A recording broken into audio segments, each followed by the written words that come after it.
dia dianggap sebagai musuh, dia dilempar dengan batu, dia dilempar dengan kayu, dia dilempar dengan tulang onta. Datanglah malakul jibal, malaikat penjaga segala bukit di atas dunia. Kau tunjuk mana bukit yang paling besar ya Muhammad, akan kutimpakan kepada mereka.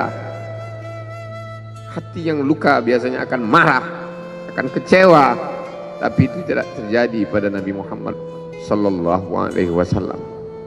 Apa yang dia katakan? Ya Allah, keluarkan dari tulang sulbi mereka, keluarkan anak cucu mereka yang akan menyembah Engkau. Tidak ada satupun yang akan mempersekutukan Engkau di atas muka bumi ini. Semua orang senang melihatnya karena dia bersih, karena dia rupawan, karena dia sopan dan santun, karena ayahnya meninggal dan ibu diri yang memberikan gelar untuknya yang belum pernah mereka berikan kepada orang sebelum dia. Gelar itu bernama Al-Amin, orang yang layak menerima amanah. Amin diambil dari 3 huruf, alif, mim, nun. Dari kata alif, mim, nun muncullah kata amanah. Orang yang mampu menerima amanah disebut Al-Amin. Kita mengatakannya jujur. Lawan daripada amanah adalah khianah, al-khain, pengkhianat. Dia tidak berkhianat. Dia adalah seorang yang mampu mengemban amanah dan terpercaya, maka semua orang percaya kepada dia. Dari alif, mim, nun juga akar yang sama dengan iman, akar kata yang sama dengan iman, maka iman berarti percaya. Dia adalah orang yang dipercaya karena memang dia mampu mengemban amanah. Kapan kebencian itu datang? Kebencian itu datang ketika dia naik ke atas bukit Sofa dan dia berkata kepada semua penduduk Makkah, seandainya aku katakan di balik bukit Jabal Abi Qubais yang besar, gagah, perkasa, tinggi, menjulang ini ada pasukan musuh yang akan menyerang kita, apakah kalian percaya? Semua mereka berkata, shadaqnaka, kami percaya karena memang kami menggelar engkau orang yang dapat dipercaya. Seandainya aku katakan bahwa ada pasukan musuh yang akan meluluh lantakkan, menghantam, membunuh kita, apakah kalian percaya? Mereka menjawab, shadaqnaka, kami percaya.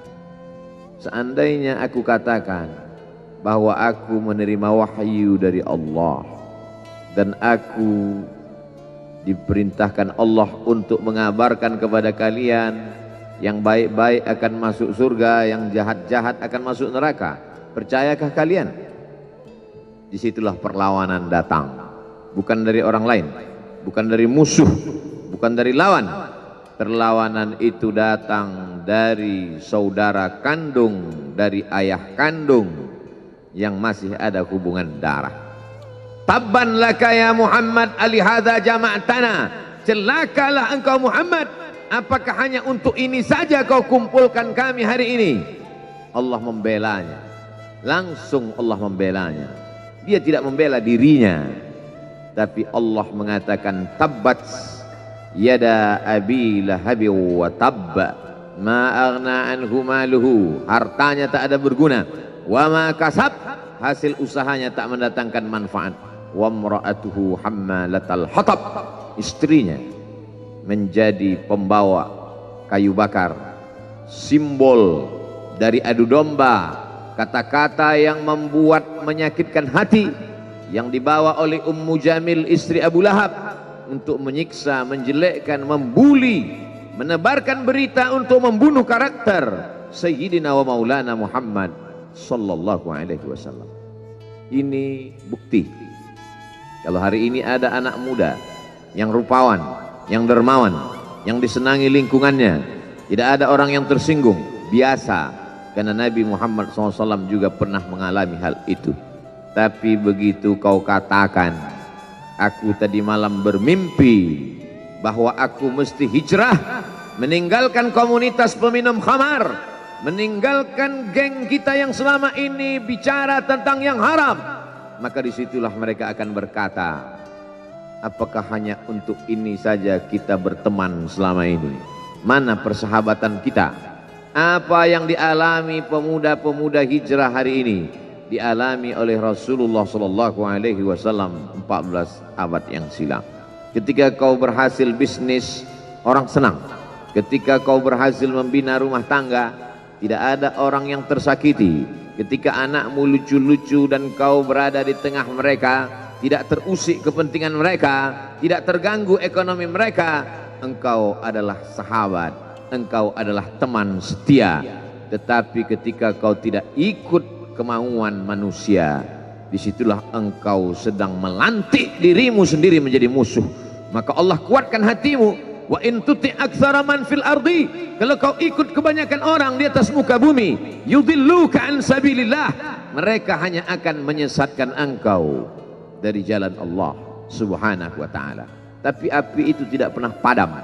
Kalau dia padam, maka berakhirlah dakwah Islam. Dia terus bergelora, dia terus menyala, dia terus membakar kemunafikan, membakar kemusyrikan, sampai akhirnya embargo pun tiba. Jangan ada yang mau bergabung dengan kelompok Muhammad sallallahu alaihi wasallam. Jangan ada yang mau berkirim makanan, jangan ada yang mau berdagang, jangan ada yang mau menjalin transaksi. Mereka ingin membunuh secara perlahan-lahan. Jangan beli produknya, jangan duduk bersamanya, jangan berteman dengan dia. Kenapa kamu mau berfoto dengan dia? Kenapa kamu mau bergambar dengan dia? Kenapa kamu masih mau mendengar ceramah dia? Adakah orang yang mengalami hal itu hari ini? Adakah ketakutan-ketakutan dari hamba Allah yang mengatakan Allahu Akbar, Allah Maha Besar, tapi takut ditinggalkan kawan, cemas ditinggalkan sahabat? Maka itu pernah terjadi pada kelompok Sayyidina wa Maulana Muhammad sallallahu alaihi wasallam. Kalau pembunuhan karakter tidak berhasil, maka ada yang lebih dahsyat daripada itu. Mereka tawarkan dunia beserta isinya. Wallahi, demi Allah wahai paman, demi Allah wahai Abu Talib, law wada'u syamsa fi yamini wal qamara fi yasari, andai mereka letakkan matahari di tangan kananku, bulan di tangan kiriku, ala an atruka hadzal amr, supaya aku tinggalkan dakwah ini, aku tidak akan meninggalkannya. Bujuk rayu mulai tiba. Itu terjadi pada diri Nabi Muhammad sallallahu alaihi wasallam. Kalau kau tidak mempan dimusuhi, kalau kau tidak mempan dirangkul, kau akan dipukul. Kalau kau tidak mempan dipukul, kau akan dirangkul. Berbagai macam cara, dari mulai yang paling keras sampai yang paling lembut, dari mulai yang paling lembut sampai yang paling keras, sampai akhirnya tempat bergantung itu hilang, lenyap, musnah. Ada dua tempat bergantung, saudara kandung ayah Abu Talib. Mereka tidak mengusiknya karena dia keponakan Abu Talib.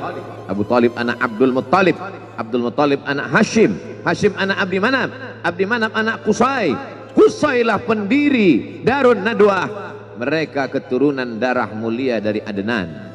Adnan menerima tetesan darah dari Ismail. Ismail anak kandung Ibrahim alaihissalam. Jangan ganggu dia, karena dia keponakan Abu Talib. Masih ada backing, tapi Allah ingin agar hati itu tidak bergantung kepada manusia. Dia buat Abu Talib meninggal dunia, masih ada lagi tempat bergantung. Dia yang dulu ketika kedinginan datang, dia yang menyelimuti. Yang dulu ketika ketakutan datang, dia yang menenangkan. Dia datang menemui Waraqah ibnu Naufal.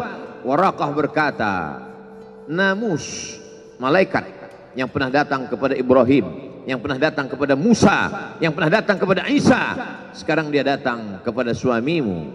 Katakanlah, jangan takut, jangan cemas, Kalau nanti sampai masanya dia akan diusir dari kampung halamannya, aku orang pertama yang akan membelanya. Karena begitu yang kutemukan dalam kitab-kitab suci yang kubaca. Kata Waraqah bin Naufal. Hari itu juga tempat bergantung itu patah. Khadijah menghadap Allah subhanahu wa ta'ala. Tak lagi ada makhluk tempat bergantung. Tak ada lagi ranting tempat berhinggap. Tak ada lagi batang kayu tempat berpegang. Allah ingin agar engkau berserah hanya kepada Dia saja. Tidak ada makhluk. Bersandar kepada makhluk akan kecewa. Bersandar pada kayu yang rindang akan tumbang. Bersandar kepada benda akan binasa. Bersandar kepada sahabat akan berubah menjadi musuh. Bersandarlah kepada Dia, Hayyun Maha Hidup, la yamut, Dia tak pernah mati. Bersandarlah kepada Dia, Al-Aziz yang Maha Perkasa, Al-Jabbar yang Maha Berkuasa. Itu yang diinginkan Allah dari sosok Sayyidina wa Maulana Muhammad sallallahu alaihi wasallam. Dia pergi, sengaja dia pergi berjalan kaki, karena kalau dia pergi menunggang unta, mereka sudah mengintai, dia pasti lari, dia akan pergi ke tempat yang jauh. Sengaja dia pergi berjalan kaki. Lalu kemudian dia pun sampai ke suatu tempat. Dia berharap mereka adalah orang-orang yang lembut akan yang menerimanya. Tapi dia tidak diterima dengan tala'al badru alaina. Dia tidak diterima sebagai ahlan wasahlan. Ahlan, keluarga, kau datang kami sambut sebagai keluarga. Sahlan, mudah, kau datang urusanmu mudah. Ahlan wasahlan. Tapi dia tidak dianggap sebagai keluarga. Dia tidak dianggap sebagai sahlan. Dia dianggap sebagai musuh. Dia dilempar dengan batu. Dia dilempar dengan kayu. Dia dilempar dengan tulang onta. Apa yang dia lakukan? Dia bersembunyi di balik bukit. Dia angkat kedua tangannya. Ilaika ashku dha'fa quwwati. Kepada engkau saja aku mengadukan kelemahanku. Wa qillata hilati, ketidakberdayaanku. Wa hawani bainan nas, aku hina di tengah mereka. Kalau dulu aku ada tempat bergantung, ada tempat bersandar, ada tempat mengadu, hari ini hanya engkau saja ya Allah. Datanglah malakul jibal, malaikat penjaga segala bukit di atas dunia. Kau tunjuk mana bukit yang paling besar ya Muhammad, akan kutimpakan kepada mereka. Hati yang luka biasanya akan marah, akan kecewa, tapi itu tidak terjadi pada Nabi Muhammad sallallahu alaihi wasallam. Apa yang dia katakan? Asallah an yukhrij min aslabihim man ya'budullaha wa la yusyrika bihi syai'a. Ya Allah, keluarkan dari tulang sulbi mereka, keluarkan anak cucu mereka yang akan menyembah engkau. Tidak ada satupun yang akan mempersekutukan engkau di atas muka bumi ini. Doanya dikabulkan, hatinya susah, pikirannya kacau, tapi lidahnya tidak berkata-kata kasar. Dia doakan agar anak cucu mereka menyembah Allah. 100% penduduk Taif hari ini bersyahadat asyhadu an la ilaha illallah wa asyhadu anna Muhammadan Rasulullah. Doa orang yang teraniaya, doa orang yang terzolimi. Dia berhenti di sebuah kebun.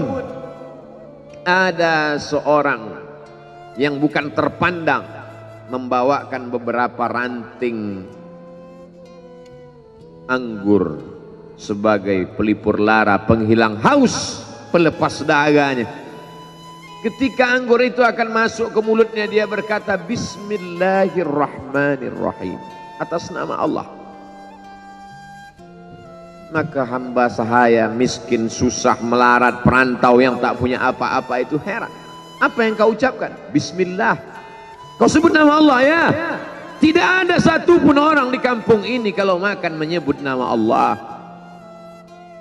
Siapa engkau? Aku Nabi yang diutus Allah Subhanahu wa ta'ala. Berarti engkau sama dengan orang yang dulu pernah berada di kampungku. Engkau dari mana? Aku dari Ninawi. Ninawi ya. Di sana ada saudaraku, kata Nabi Muhammad sallallahu alaihi wasallam. Di sana ada saudaraku namanya Yunus bin Matta. Yunus bin Matta adalah saudaraku.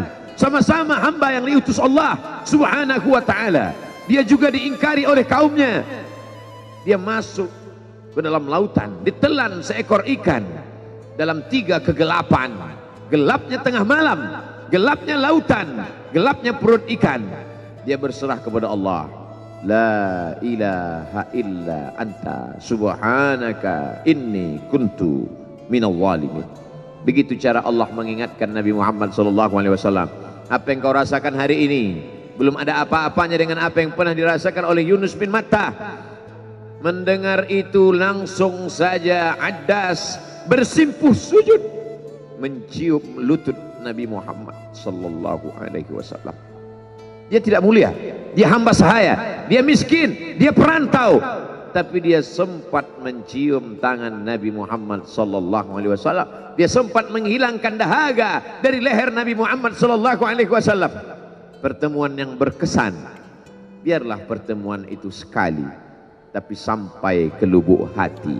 Untuk apa pertemuan yang berulang kali, tapi hanya sampai di tepi bibir, hanya basa-basi.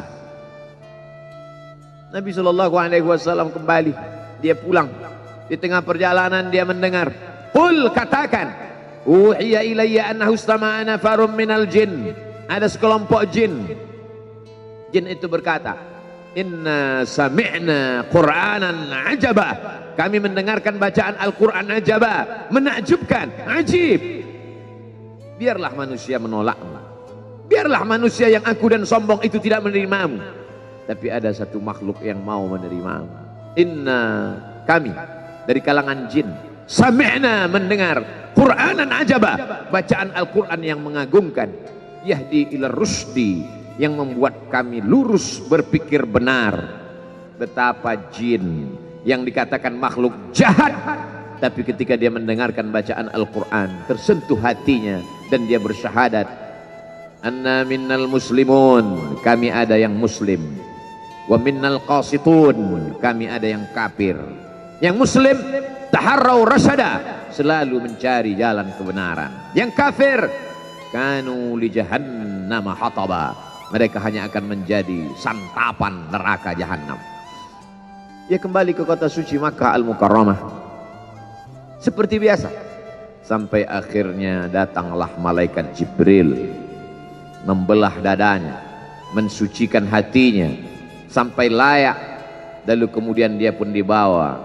Subhanalladzi asra bi'abdihi lailan, maha suci Allah yang memperjalankan hambanya pada suatu malam, minal masjidil haram ilal masjidil aqsa, dari masjidil haram ke Masjidil Aqsa, alladzi barakna haulah, kami berkahi sekelilingnya. Untuk apa? Linuriyahu min ayatina, kami ingin memperlihatkan kepadanya tanda-tanda kebesaran kami.